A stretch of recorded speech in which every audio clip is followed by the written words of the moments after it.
Good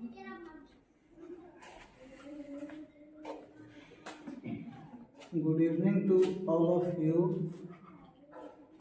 आज हम NCERT book 8.1 के सभी प्रश्नों को हल करके दिखाते हैं। इसको ध्यान से आप सब समझिएगा। क्वेश्चन हमारा है 1 नंबर, त्रिभुज एबीसी में जिसका कोण बी समकोण है और AB बराबर 24 सेंटीमीटर और BC बराबर 7 सेंटीमीटर, तो निम्नलिखित का मान ज्ञात करना है। इसमें 2 प्रश्न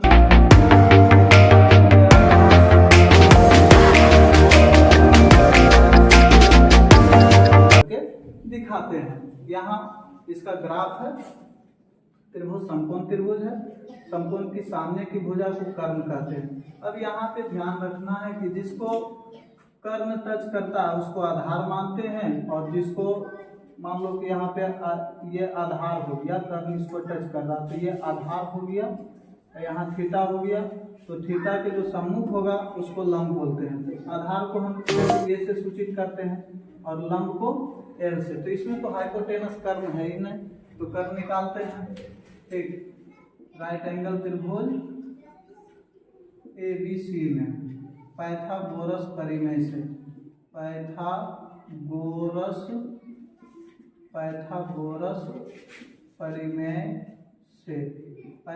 परिमेय क्या होता है? कर्ण का वर्ग में 2 भुजाओं के वर्गों के योग के बराबर होता है। तो हम लिखते हैं कर्ण स्क्वायर बराबर लंब स्क्वायर जोड़ आधार स्क्वायर। तो कर्ण के लिए कर्ण क्या है?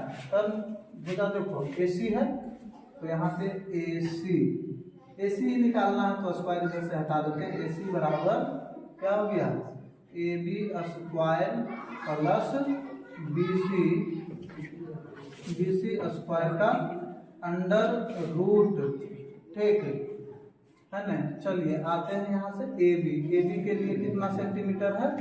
24 सेंटीमीटर। तो 24 के स्क्वायर प्लस 7 का स्क्वायर का अंडर रूट 24 गुने 24 करेंगे। स्क्वायर का मतलब क्या हो?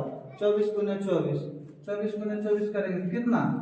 576 प्लस 49। ऐसा करते हैं, इधर अगर दिखाई नहीं दे रहा तो इधर लिख देते हैं ना, यहाँ से लिख देते हैं, कोई दिक्कत? 24 का स्क्वायर हो गया 576 प्लस 49, इसका अंडर रूट यानी टोटल को जोड़ेंगे तो कितना होगा? 625 का वर्गमूल क्या होगा? 5 सॉरी 25 होगा 25। तो हमको सब कुछ मालूम हो गया, यहाँ कर्ण लिख देते हैं। ये क्या है? 25 सेंटीमीटर। अब मान क्या निकालना है जो देखना है हमें। मान क्या निकालना है? 1 नंबर में साइन ए, तो साइन ए एंगल देखना है। ये ए हो रहा है, ए है, तो ये देखो कर्ण से जो भुजा सटा उसको आधार मानते हैं। तो इसके लिए ये आधार कोण ए के लिए ये आधार हो गया, और ये क्या हो गया? लंब हो गया, है ना? ये क्या हो गया? लंब कोण ए के लिए। ये ध्यान रखना है क्योंकि साइन ए निकाल रहे हैं। तो साइन थीटा बराबर फॉर्मूला क्या होता है? लंब बटे कर्ण। अब लंब निकाल लेते हैं, तो लंब कितना है? 7 बटे कर्ण कितना? 25। ये हो गया साइन ए का मान। अब यहाँ पे है कॉस ए का मान। कॉस ए बराबर आधार बटे कर्ण, तो आधार क्या हो गया? 24 बटे 25। अब सेकेंड नंबर में यहाँ पे देखना है साइन सी और कॉस सी का मान निकालना है, मतलब कोण सी के लिए। तो कोण सी के लिए तो ये लंब हो गया, और ये क्या है? आधार है ना, आधार। इससे लिख देते हैं ये आधार, ये लंब। इसके देखो बाहर एंगल है तो कोने के लिए, तो इधर भी आधार लिए थे बाहर, इधर भी बाहर। अभी कौन सी के लिए? तो ये लंब हो गया, ये क्या हो गया? आधार हो गया।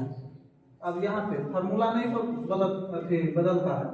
साइन ए बराबर लंब बटे क्या होता है कर्ण। अब ध्यान देंगे लंब कौन सी के लिए लंब क्या हो गया 24 हो गया और कर्ण क्या 25। उसके बाद दूसरा है और ये लिखा गया लिखना था कुछ लिखा है ऐसा करते हैं। ये साइन सी है cos सी बराबर आधार बटे कर्ण। तो आधार देख लेंगे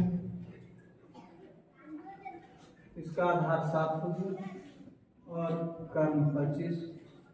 यही आंसर इसका है। नेक्स्ट क्वेश्चन आगे इसको नोट कर लो।